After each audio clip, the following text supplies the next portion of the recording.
Hair transplant एक बहुत ही popular treatment है। बहुत सारे लोग हेयर ट्रांसप्लांट के बारे में जानने को उत्सुक रहते हैं। जैसा कि आप जानते ही हैं, इसके दो मेथड्स होते हैं, FUT और FUE।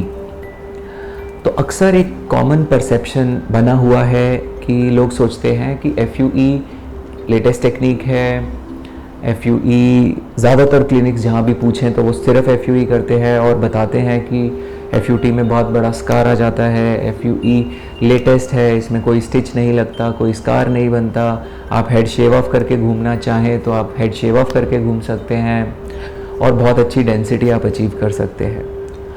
तो बहुत सारी बातें हैं जो इनमें सच है, पर ऐसी भी बहुत सारी चीज़ें हैं जिनमें कि तथ्यों को तोड़ मरोड़ के पेश किया जाता है।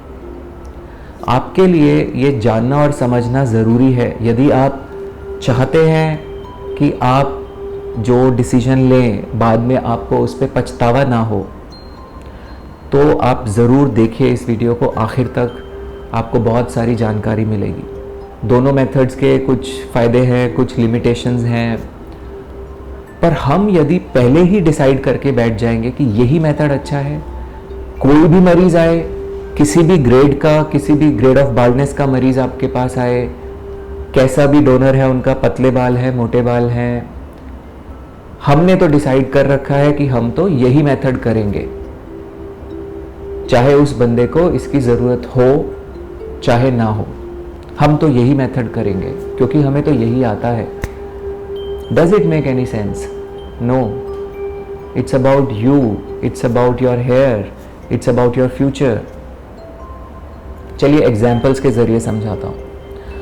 तो जैसा कि हम ये केस में देख रहे हैं, FUE ट्रांसप्लांट पेशेंट ने कराया, फ्रंट पे बाल अच्छे खासे उगे हुए नज़र आते हैं, बट मोस्टली ये जो आप बाल देख रहे हैं ये सिर्फ फ्रंट पे लगे हुए हैं।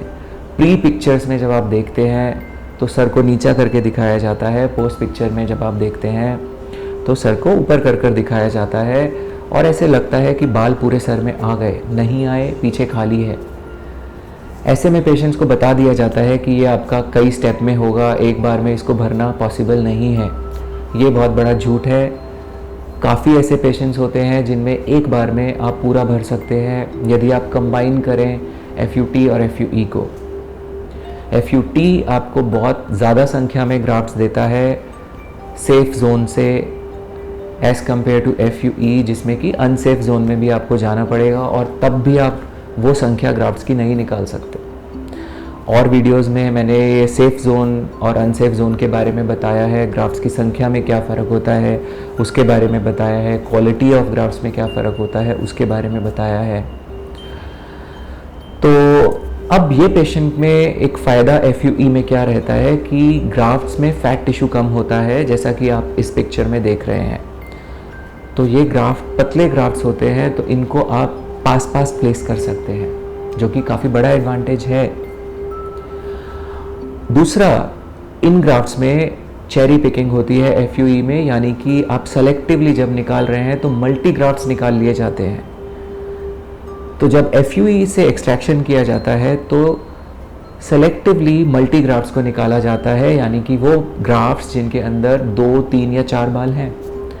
अच्छा है ये आपके लिए अभी कि आपको मल्टी ग्राफ्ट्स मिल रहे हैं बहुत सारे, जो आपके फ्रंट के बाल्डनेस को बहुत अच्छे से भर सकते हैं और ग्राफ्ट पतला होने की वजह से उनको काफ़ी पास पास भी लगा सकते हैं। पर ये डेंसिटी किस कीमत पर आ रही है, ज़रा इसको समझने की कोशिश करते हैं। अब आपके फ्रंट पे बाल लग गए, डेंसली प्लेस हो गए। अक्सर जो ये रिपेयर केसेस मेरे पास आते हैं, लगभग 70% ट्रांसप्लांट केसेस मेरे पास रिपेयर के लिए आते हैं, जो कि पहले ख़राब करा चुके होते हैं और मोस्टली उनकी FUE सर्जरी हुई होती है। उनके क्लिनिक्स उनको फिर मना कर देते हैं कि अब आपका कुछ और करा नहीं जा सकता क्योंकि आपका डोनर फिनिश हो गया है। जैसा कि आप ये केस देख रहे हैं, डोनर की हालत काफ़ी ख़राब है, फ्रंट पे बाल लगे हुए हैं। अब डोनर में सिंगल यूनिट ग्राफ्ट्स ही बचे हैं बस। फ्रंट पे बहुत लो हेयर लाइन बन चुकी है, पीछे का पोर्शन खाली है। अगर ये बंदा नेचुरली गंजा हुआ होता ट्रांसप्लांट के बिना तो फिर भी ये ठीक लगता, बट अब गैप बन गया है और आपको और बाल चाहिए पर डोनर फिनिश। तो क्या करेंगे ऐसे केस में? अब यदि यहाँ से दोबारा FUE निकालने की कोशिश करते हैं तो वो तो निकाला नहीं जा सकता। तो ऐसे केसेस में हमें FUT सर्जरी से थोड़े बहुत ग्राफ्ट्स मिलते हैं। कुछ ऐसे भी पेशेंट्स होते हैं जिनके बॉडी हेयर बहुत अच्छे नहीं होते, बॉडी हेयर एक्सपेंसिव भी पड़ता है, बार बार आपको प्रोसीजर के थ्रू जाना पड़ता है और थोड़ा पेनफुल प्रोसीजर भी है। और दूसरा, बॉडी हेयर के ग्राफ्ट्स की क्वालिटी भी वो नहीं है जो कि स्कैल्प हेयर की होती है। ये लेंथ में उतने नहीं बढ़ेंगे और ये कर्ली बढ़ेंगे। तो यदि ये पेशेंट को पता होता कि कोई ऐसा मेथड है जिसके ज़रिए वो एक बार में पूरा सर भर सकते थे, जिसमें कि उनका क्राउन भी कवर हो सकता था। बहुत सारे सेंटर्स ये बोल देते हैं पेशेंट को कि क्राउन तो हो ही नहीं सकता, बस आगे आगे होगा। अब वो व्यक्ति जो कि अपना क्राउन और मतलब पीछे का पोर्शन और फ्रंट दोनों अच्छे से भर सकता था, यदि करेक्ट चॉइस की होती उसने मेथड की जिसमें कि कंबाइन किया जाता है FUT और FUE को, तो उसके लिए अच्छा रहता। अब ये बात उसे बाद में पता चलती है जब सारा डोनर फिनिश हो जाता है, तो उसका क्या फ़ायदा। बहुत सारे ग्राफ्ट्स की वेस्टेज भी होती है FUE में यदि सेकेंड टाइम किया जाए। बहुत लोग ये सोचते हैं कि चलो सेकेंड टाइम FUE निकालेंगे, और करवाते भी हैं। मेरे पास पेशेंट्स आते हैं जो 3-3 दफ़ा FUE एक्सट्रैक्शन करा कर आते हैं। एक बहुत इम्पॉर्टेंट बात जो मैं यहाँ बताना चाहूँगा कि जो एंगल्स होते हैं जब FUE में स्कारिंग होती है, तो जो एंगल्स अंदर की तरफ हेयर के अंदर जो एंगल्स होते हैं वो बदल जाते हैं। ऊपर से आपको बाल किसी एक दिशा में निकलता हुआ दिख रहा है, पर स्कारिंग की वजह से अंदर की डायरेक्शन चेंज हो जाती है। तो अब यदि आप यहाँ से इस ग्राफ्ट को निकालने की FUE के ज़रिए कोशिश करेंगे तो बहुत ज़्यादा संभावना है कि वो ग्राफ्ट वेस्ट होगा, कट जाएगा। तो इसीलिए आप अपने परमानेंट जोन के बहुत सारे हेयर, बहुत सारे ग्राफ्ट्स वेस्ट कर देते हैं।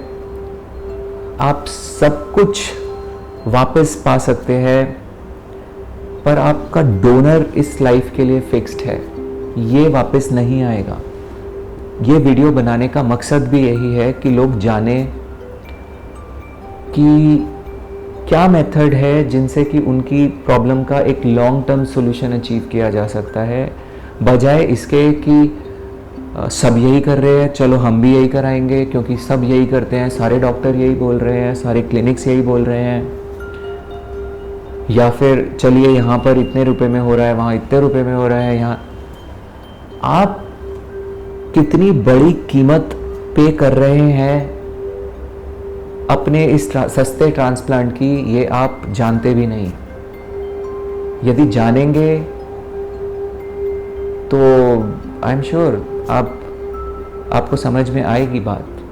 आपसे ये अपॉर्चुनिटी, पूरा सर भरने की अपॉर्चुनिटी छीन ली गई है। आप ये केस देखिए, इनका ग्रेड 6 ग्रेड 7 बाल्डनेस है। तो जब ये मेरे पास आए तो उससे पहले ये और कई क्लिनिक्स पे पता कर चुके थे और सबने उनको FUE ही बताया था। ऑब्वियसली इतने ग्राफ्ट्स नहीं निकल सकते थे। हमने इनके 3000 ग्राफ्ट्स FUT से किए, 2000 ग्राफ्ट FUE से किए स्कैल्प से, और 1000 FUE बियर्ड किया। Total 6000 grafts. क्राउन एरिया जो होता है ये बहुत ज़्यादा ग्राफ्ट्स की रिक्वायरमेंट होती है इसे भरने के लिए। तो हमने पहले ही डिसाइड किया था कि हम 6 महीने के बाद एक और FUT सर्जरी करेंगे। तो हमने डेंसिटी बढ़ाने के लिए 6 मंथ्स के बाद दोबारा FUT किया, जिसमें आप देखिए पुराना स्कार FUT का विजिबल भी नहीं है। तो हमने एक और FUT से 2800 ग्राफ्ट्स निकाले, 2800, और इनको इम्प्लांट किया, जहाँ पर हमने हेयर लाइन को डेंस किया और पीछे क्राउन में भरा। तो अब 5 महीने के अंदर ये इनका क्राउन एरिया देखिए, इनका फ्रंट देखिए, बिल्कुल पता ही नहीं चलता। और अगर आप डोनर भी देखें तो सेकेंड FUT का डोनर स्कार भी लगभग विजिबल नहीं है। इस पेशेंट के अंदर बहुत अच्छी हेयर डेंसिटी थी डोनर में, और यदि इतनी अच्छी डेंसिटी के बावजूद भी इन पेशेंट में सिर्फ FUE किया जाता तो ये संख्या ग्राफ्ट्स की अचीव करना नामुमकिन था। उस स्थिति में ये पेशेंट सिर्फ आगे आगे थोड़े से बाल लेते और फोटोग्राफिक ट्रिक्स के ज़रिए किसी क्लिनिक के फोटो गैलरी में चिपके हुए होते, पर डेंसिटी कभी नहीं होती। तो मेरी आपसे यही रिक्वेस्ट है कि आप दोनों मेथड्स के बारे में जानिए। मैं किसी मेथड के खिलाफ या फेवर में नहीं हूँ, मैंने खुद FUE सर्जरी करा रखी है यहाँ पर साइड में, क्योंकि मेरा यहाँ पर बहुत एक स्कार टिश्यू था, इसमें 300 FUE से ग्राफ्ट्स डले। FUE बहुत अच्छी टेक्निक है, मैं बहुत यूज़ करता हूँ इसको, पर किस पेशेंट में कौन सी टेक्निक चुननी है ये डिसाइड होना चाहिए इस बात पे कि इस पेशेंट के लिए किस टेक्निक से या किन टेक्निक्स के मिला के करने से ज़्यादा फ़ायदा होगा, लॉन्ग टर्म में उनके सर पर हमेशा के लिए बाल रहेंगे, बजाय इसके कि किस टेक्निक को करने में मैं कंफर्टेबल हूँ और मैं बस वो टेक्निक उनको बताऊं और बाकी सब झूठ बोल दूं। आप समझदार हैं, आप डिसीजन अपना ले सकते हैं। आई होप इस वीडियो से आपको कुछ मदद ज़रूर मिलेगी, और मेन मकसद इस वीडियो को बनाने का है एक सवाल उठाना, ताकि आप सोचें और बेहोशी में जैसा कि सब करे जा रहे हैं बस वही ना करते रहें। हम बहुत दफ़ा अपनी ज़िंदगी में ऐसी चीज़ें करते चले जाते हैं बगैर सोचे समझे, क्योंकि हर दूसरा वही कर रहा है। हमने एक पूरा सीरीज़ ऑफ वीडियोस बना रखा है जिस पे कि FUT और FUE के बारे में डिटेल में एक एक पॉइंट को डिस्कस किया जाता है और इन्फॉर्मेशन दी जाती है। आप इसको जानना चाहते हैं तो सब्सक्राइब कीजिए हमारे चैनल को, देखिए इन वीडियोस को, अपने तथ्यों को दुरुस्त कीजिए और तब डिसीजन लीजिए। हेयर ट्रांसप्लांट एक बहुत ही अच्छी टेक्निक है और इसके बहुत सारे पोटेंशियल्स हैं। आई एम श्योर अगर आप अच्छे से जान के डिसीजन लेंगे तो आप हर वो चीज़ अचीव कर सकेंगे अपने ट्रांसप्लांट के ज़रिए जो आप चाहते हैं। धन्यवाद। Love yourself, stay blessed.